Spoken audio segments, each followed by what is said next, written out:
शयन कर रहे हैं। क्योंकि मैंने तो ऐसा जाना है कि जब जब होए धर्म कहानी, बाढ़े असुर अधम अभिमानी, तब तब प्रभु धरि विविध शरीरा, हरे कृपा निधि सज्जन पीड़ा।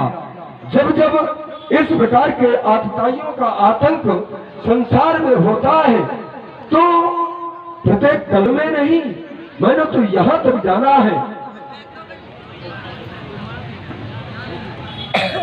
और ये गुप्त पुरस्कार महामुनि विश्वविद जी के इस वचनों पर ये 21वां प्रदान है। बहुत बहुत साधु। मैंने तो यहाँ तक जाना है कि नारायण का अवतार प्रत्येक युग युग में होता है।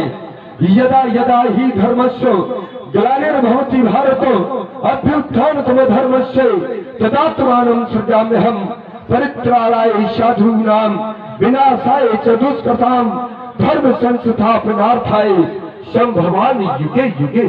प्रत्येक युग युग में नारायण का अवतार संभव है, लेकिन अभी तक नारायण ने अवतार ग्रहण नहीं किया है।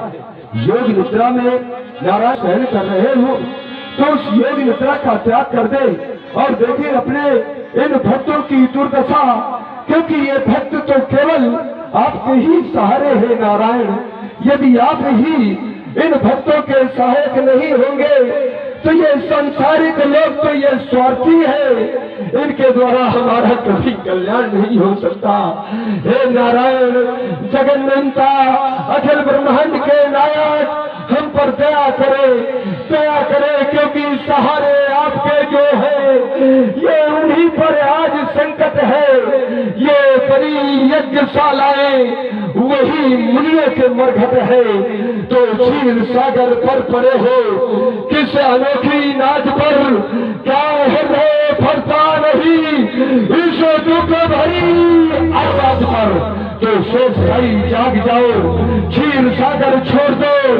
जिस तरह हो इन जालिमों पे जुल्म की नस तोड़ दो। यदि नाथ हो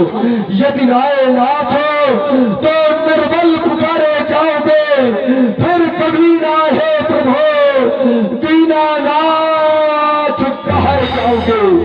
ये हम अनाथों की दुहाई इस विश्व में मच जाएगी। तो शेष सैया ये प्रभु तुम्हारी ये सिंधु में फंस जाएगी, ये सिंधु में फंस जाएगी। लेकिन नहीं, मुझे अब चिंता का त्याग करना चाहिए, क्योंकि चिंता का संबंध शमशान से है। जो ज्यादा चिंता करते हैं बहुत ही अति सन्निकट समय में वो शमशान पहुंच जाते हैं, क्योंकि चिंता का संबंध ही शमशान से होता है। तो व्यक्ति को कभी चिंता नहीं करना चाहिए। करना क्या चाहिए?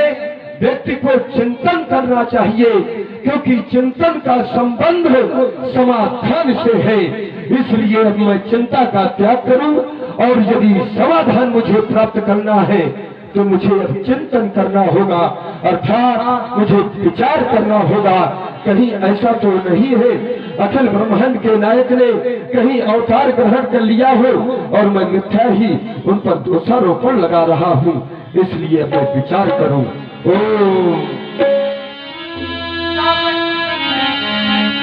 सब मुनिवर मन की विचार, प्रभु अवतरव हरने नहीं भाव।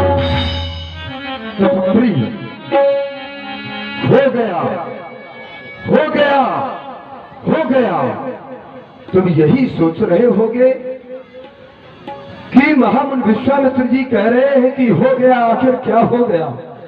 सुनो तपप्री विप्र पर हरण भूमि को भार, पुरुष सिंह और रघुवंश मणि लीन मनुज अवतार। इसलिए अब डरने की आवश्यकता नहीं है, क्योंकि हमारा नाथ आ चुका है। इसलिए अब न डरहूं, सब मिल चलहूं। कहाँ पर लिया है अवतार? अयोध्या नरेश चक्र चूड़ामणि महाराज दशरथ जी के यहाँ पर अंशों के सहित 4 पुत्र रूपों में उन्होंने अवतार ग्रहण किया है, लेकिन ये अवतार गुप्त रूप से है, गुप्त रूप से। क्यों? क्योंकि उन्होंने अवतार लीला करने के लिए लिया है। तो हम संतों का भी एक कर्तव्य बनता है कि यदि नारायण ने गुप्त रूप से अवतार ग्रहण किया है तो इस रहस्य को भी हमें गुप्त ही रखना होगा। जाऊंगा अयोध्या, एहू मार सकता हूं, लेकिन मार तो दूंगा, ये पुनः राक्षस योनि में आएंगे। इसीलिए तो यही तो चिंता है कि ये मरे भी और ये तरे भी। तो ये डरेंगे किससे? ये हर दिन मरे न निश्चर पापी। जब हरि के हाथों से इनका मरण होगा तभी तो इनका तरण होगा, तभी ये भवसागर से मुक्त होंगे। और ऐसा विचार केवल एक संत के जीवन में ही आ सकता है, जिसका सिद्धांत केवल परोपकार होता है। और संत का जीवन ऐसा होता है कि उसके लिए शत्रु और मित्र दोनों बराबर होते हैं। इसीलिए तो संतों की वंदना भी की गई। बंदम संत समान चित, हित अनहित नहीं कोई, अंजलि गत शुभ सुमन जिम सम सुगंध कर दोई।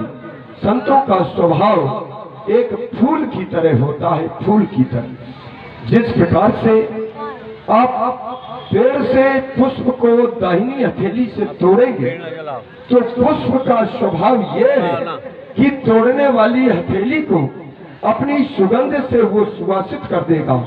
और जिस बाई हथेली में उस पुष्प को आप सुरक्षित रखेंगे तो वो पुष्प कभी ये नहीं सोचता कि इस हथेली में मुझे सुरक्षित रखा गया है तो इस हथेली में मैं कम सुगंध दूं ना। वो तो जो तोड़ने वाली हथेली को सुगंधित अपनी सुवास से किया है वही सुगंध पूर्ण रूप से सुरक्षित रखने वाली हथेली में भी करता है। यही तो संत का जीवन है, यही संत का स्वभाव है। कल्याण हो, महामंगल हो, यही तो संत का स्वभाव है। लेकिन आज ये भगवान ये सब देख रहे हैं अपने भक्तों की दुर्दशा को। नारायण ये भी देख रहे हैं इन आत्मा